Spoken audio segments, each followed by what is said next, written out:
Hello army, আশা করি তোমরা সবাই অনেক অনেক ভালো আছো। হে আর্মি, কিছুদিন আগে আমি এই ভিলেন গল্পটি আপ দিয়েছিলাম। পার্ট 4 পর্যন্ত ভালোই ছিল, কিন্তু পার্ট যখন 5 নম্বর আপ দিলাম তখন এই আপুটা বলতেছে এই গল্পটা অ্যাডমিন নাকি এই আপু। সো আপু আমাকে বলছে উনি নাকি এই গল্প আপ দিচ্ছে, তাই তোমরা যখন এই গল্পটি ওই আপুর চ্যানেলে শুনবে তার জন্য তোমরা আবার কপি বলো না, কেমন? কারণ এই গল্পটি আপুটিরই। এই গল্পটি যে এই আপুর আমি নিজেও জানতাম না।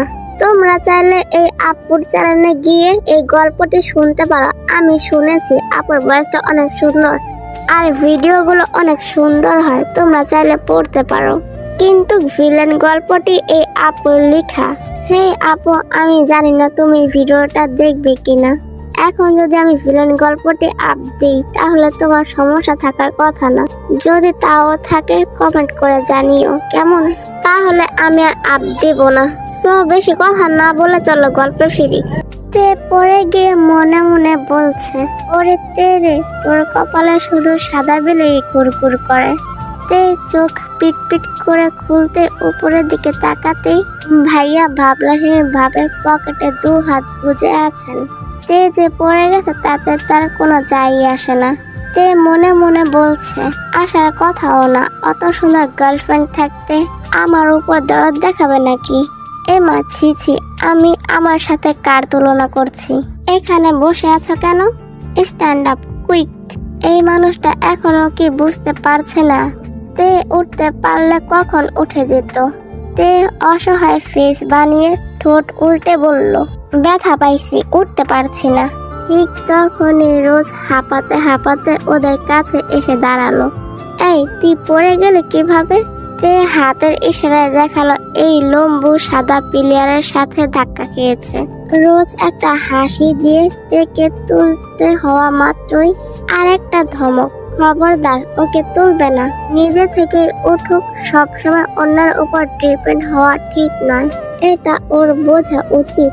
তের দিকে রোজ তাকিয়ে বলল, তেও শোনা, উঠ, বেশি লাগেনি তো? তে ওঠার চেষ্টা করলো। তেকে উনি উঠতে দেখে বাঁকা হেসে রোজের উদ্দেশ্যে বলল, হেই রোজ, সি হার একাই উঠতে পারলো, অথচ এতক্ষণ ড্রামা করছিল। অ্যান্ড ইউ ফাদার, আমার সাথে এসব ন্যাকামো করতে এসো না। সুগার বোন বলে যে 7 খুন মাফ করে দেব তা ভেবো না। বলেই উল্টো দিকে হাঁটা দিলেন জাঙ্কুক ভাইয়া। এদিকে তের মেজাজ হাই লেভেলের। কি ভেবেছেন নিজেকে উনি? লাট সাহেব যত সব। রোজও ভাইয়ার কথায় ভয় পেয়ে তেকে তুলল না। How could she? রোজ তের কাছে এসে তেকে ধরতে নিলে এক হাত দিয়ে বাধা দিয়ে বলল, যখন প্রয়োজন ছিল তখন ধরিসনি, এখন আলগাপিড়ি দেখাতে হবে না, দূরে যা। বলেই ধীর পায়ে হেঁটে ক্লাসে চলে গেল। রোজও পিছন আসেনি, হয়তো হাট হয়েছে। তে পিছনে তাকালে হয়তো দেখতে পেত রোজ আগের জায়গায় ঠায় দাঁড়িয়ে রয়েছে, অশ্রু মাখা চোখ দেখতে পেত। ক্লাস শেষ হতেই শুরু হয়ে গেল একটা গোল মিটিং, যার মেইন আলোচনার বিষয় হলো জাঙ্কুক ভাইয়ার গার্লফ্রেন্ড। তে একটু ভালো করে শুনতে পেয়ে বুঝতে পারলো এখানে শুধু স্টুডেন্ট না, পুরো ভার্সিটি জুড়ে গত 2 ঘন্টার মধ্যে নিউজটা ছড়িয়ে গিয়েছে। তে ছোট করে নিঃশ্বাস ছেড়ে পাটা বাড়ালো, কিন্তু হুট করে কেউ ঝড়ের গতিতে এসে তের মুখ চেপে ধরে তেকে একটা ফাঁকা রুমে নিয়ে গেল। তে ছোটাছুটি করার জন্য ব্যর্থ চেষ্টা চালাতে লাগলো, কিন্তু কোনো লাভ হলো না। তে কাঁপা গলায় বলল, কে কে কে কে আপনি? আমাকে এখানে এনেছেন কেন? দরজা লাগিয়েছেন কেন? আমাকে যেতে দিন। লোকটা কোনো জবাব দিল না। ওনাকে তে দেখতে না পারলেও বেশ বুঝতে পারছে উনি তের দিকে ঝুঁকে রয়েছে। ওনার গরম নিঃশ্বাস তের গলায় পড়ছে। দেখুন, ছেড়ে দিন আমাকে। কি করেছি আমি? আমাকে এখানে এনেছেন কেন? দূরে যান প্লিজ, আমি বাসায় যাব। উনি এক প্রকার চেঁচিয়ে বললেন, কি করেছ আর কি করনি তাই বলো, প্রবলেম কি তোমার? হ্যাঁ, আমার গার্লফ্রেন্ড আমার গার্লফ্রেন্ড কোথা থেকে বানালে তুমি? ভাইয়ার ভয়েস শুনেতে আমতা আমতা করে বলল, আপনার গফ আছে শুনে আমি সারপ্রাইজ হয়েছি ভাইয়া, কিন্তু আপনি আমাকে আক্স কেন করছেন? নিজেকে খুব চালাক মনে করো তাই না? তুমি কি ভাবলে তুমি ফাটাইয়া বেড়াইবা আর আমি কিছুই জানবো না? তাছাড়া তোমার মতো একটা আহমক ছাড়া কে আছে যে আমার গফ বানাইয়া দিছে? মানে আপনি তো ফেসবুকে কভার আপ দিয়েছেন আপনার গফের সাথে। ভাইয়া এবার প্রচন্ড রেগে তের পাশের দেওয়ালে সজোরে ঘুষি মারলেন। এই বুঝিতে কান্না করে দিবে এমন অবস্থা। এই মেয়ে, তুমি কভার পিক দেখলা আর ক্যাপশন দেখলা না? How could you? এত ফুল কেউ হতে পারে? আরে ওটা বোন আমার জিমিন। মানে ওটা আপনার বোন ছিল? আস্তাগফিরুল্লাহ, নাউজুবিল্লাহ, হায় আল্লাহ। সরি, গলতি সে মিস্টেক হো গয়া। Sorry, what sorry? জানো ভার্সিটিতে তোমার এই ফাউল নিউজের জন্য হাঙ্গামা শুরু হয়ে গিয়েছে। কোথাও বেরোতে পারছি না আমি। সবাই একের পর এক কোশ্চেন করছে যে কবে থেকে এসব কোথাকার মেয়ে, ব্লা ব্লা। এটা তোমার ফল্ট, সো তুমি সব ঠিক করবে। যাও, ওদের গিয়ে বলেছিলে আমার জিএফ আছে, তাদের কাছে গিয়ে বলো তুমি যা বলেছো যে ভুল বলেছো। তারপর দেখছি কি শাস্তি দেওয়া যায়। মানে আরো শাস্তি দিবেন? অবভিয়াসলি, নাও গো। ভাইয়ার ধমক শুনেতে রূপ বেরি হয়ে আসার উপক্রম। তে অন্ধকারে হাতিয়ে দৌড় লাগালো। তবে ভাগ্যটা বড়ই ভালো, তখনকার মেয়েগুলোর মধ্যে একটা আপুর সামনে পড়লো, কার সাথে যেন কথা বলছে। তে দৌড়ে গিয়ে আপুটার সামনে হাঁপাতে লাগলো। লিসা তেকে দেখে ফোনের লাইন কেটে দিয়ে বলল, এই তো তোমাকেই তো খুঁজছিলাম আমরা। হ্যাঁ, এবার বলো জাঙ্কুকের গফ কে? আপু, আই এম সরি, আসলে ওনার বোনকে গফ ভেবে আমার বেস্টকে বলতে গিয়েছিলাম আর আপনারা শুনে ফেলেছেন। লিসা তেকে জড়িয়ে ধরে বলল, তে তুমি আমাকে চিন্তামুক্ত করলে। উফ, কি ভয়টাই না পেয়েছিলাম। থ্যাঙ্কস। আর এরকম ভুল নিউজ শুনিয়ে হার্ট ফেল করায়ও না, বুঝলে? লিসা চলে গেল। তে মনে মনে বলল, যাক বাবা, ভাবলাম কি আর হলো কি। তবে এটাও বুঝে গিয়েছি আগের ভুয়া নিউজটার মতো এই নিউজটাও এই মেয়েটা লিক করবে, ভার্সিটি সরিয়ে দিবে।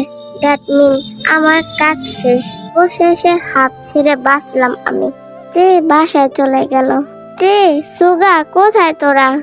এসে দেখ কারা এসেছে। আরে তোরা বাহিরে দাঁড়িয়ে আছিস কেন? ভেতরে এসে বস, আমি তোদের জন্য শরবত বানিয়ে আনছি। এসে ঘেমে গেছিস দুজনেই। তে চুল মুছতে নামছে, একটু আগেই শাওয়ার নিল। আর তের ঘুম কাতরে গুণধর ভাই ঘুম থেকে উঠে ব্রাশ করতে বেরোচ্ছে। দুজনে ঘর থেকে বেরিয়ে কে অপরকে ভেঙচি কেটে সিঁড়ি বেয়ে নেমে এলো। সোফায় বসে থাকা দুজনকে দেখে তের চোখ বেরিয়ে আসার উপক্রম। তে দু হাত দিয়ে মুখ ঢেকে ফেললো লজ্জায়। ছি, আমি কিনা এদের গফ বফ বানিয়ে দিয়েছিলাম। ইস, কিভাবে দাঁড়াবো ওদের সামনে? এই মাত্রে তুমি এভাবে মুখ ঢেকে রেখেছ কেন? এসো এখানে আমার পাশে বসো। জাঙ্কুক ভাইয়ের এখনো ভাবরসীন ভাব। তে পা টিপে আপুর পাশে গিয়ে বসলো। তখন এই ভাইয়া ব্রাশ করতে ওদের সাথে জিমিনকে দেখে থেমে গেল। ভাইয়া হয়তো এখন কোনো মেয়েকে এই বাসাতে এখন আশা করেনি। ভাইয়ার মুখটা জাস্ট দেখার মতো ছিল, একদম লালে লাল। ভাইয়ার পরনে ঢিলা একটা অ্যাশ কালারের টি শার্ট, যেটাকে তে মিনি হাতি বলে থাকে আর কি। সাথে একটা 3 কোয়ার্টার প্যান্ট। চুলগুলো এলোমেলো হয়ে আছে, চোখগুলো এখনো ফুলা। ঘুম থেকে উঠেছে মাত্রই, দেখে পুরো বাচ্চাদের মতো লাগছে। ভাইয়ার এমন অবস্থা দেখে তে মুখ টিপে হাসছে। তের সাথে যোগ দিয়েছেন জিমিন আপু। জিমিন আপু মুচকি হাসছেন আর তে হাসি থামানোর প্রতিযোগিতায় নেমে পড়েছে। জাঙ্কুক ভাইয়া এবার সুগা ভাইয়ার উপস্থিতি টের পেয়ে ফোন থেকে মুখ তুলে ভাইয়ার দিকে তাকালেন। সুগা ভাইয়া পারছে না মাটি ফাঁক করে মাটির ভিতরে ঢুকে যেতে। পালালে তো পেট দিতে লাগবে, তাই পালাতে পারছে না। জাঙ্কুক ভাইয়া নিচ থেকে উপর পর্যন্ত চোখ বুলিয়ে আবারও ফোনের দিকে তাকালেন। ওনার কোনো রিয়েকশন নেই দেখে ওরা তিনজন খানিকটা অবাকই হয়েছে। ওনার দিকে তাকিয়ে আছে। জাঙ্কুক ভাইয়া হয়তো 10 সেকেন্ড ফোনের দিকে তাকিয়ে থাকতে পারেনি। ফোনটা টেবিলে রাখা মাত্রই হু হা করে হেসে উঠলেন। ওনার হাসি দেখে তেল কন্ট্রোল করা হাসিটা পেটের ভিতর আর থাকলো না, হুশ করে বের হয়ে গেল।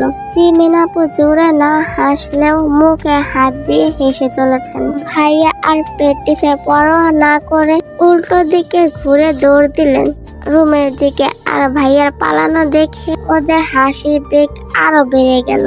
জিমিন আপু এবার হাসি চেপে না রেখে মন খুলে হাসা শুরু করলো। আপুর হাসি দেখে তের হাসি থেমে গেল। কি সুন্দর সেই হাসি। আর সাদা বিলাই তো ননস্টপ হেসেই চলেছে। তে দেখছে আর ভাবছে যে আমার থেকেও বেশি হাসতে পারেন উনি। দেখছি ব্যাপারটা থেকে ভাবাচ্ছে, বড্ড ভাবায়। তের কাছে জিমিন আপুকে দেখে যতদূর মনে হয় খুব লাজুক আর শান্ত শিষ্ট মিষ্টি একটা মেয়ে।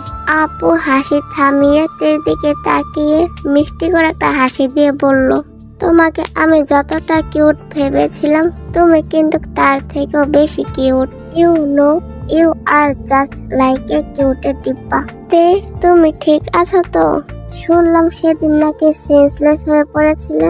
জিমিন আপুর মুখের কথাটা স্বাভাবিক ভাবে নিলেও চোখের ভাষাটা স্বাভাবিক ভাবে নিতে পারল না। তে কেমন জানি একটা অন্যরকম ভাব আছে আপুর চোখে, যেন কোনো না কোনো ভাবে অপরাধ বোধ ভেসে উঠেছে।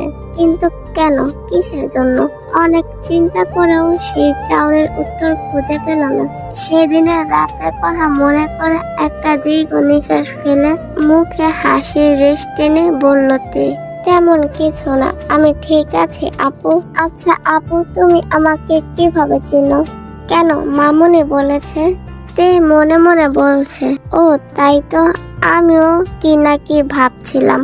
সাদা বিলাই তো জিন্দেগিতেও আমার নামে কারো কাছে কিছু বলবে না। আজ তো নিরামিষ একটা। ওদের কথার মাঝে আম্মু খাবারের ট্রেতে শরবত আর নাস্তা নিয়ে এলো। এই নে, তোরা গল্প কর আর বসে বসে নাস্তা কর। হ্যাঁ রে তে, সুগা নামেনি? নেমেছিল তো, আবার দৌড়ে চলেও গেছে ফ্রেশ হওয়ার জন্য। উফ, এই ছেলেটাও না অলসের ঠিকই একটা। হ্যাঁ রে জিমিন মা, তুই আসিস না কেন বলতো? বাবুয়ের সাথে আসবি মাঝে মাঝে কেমন?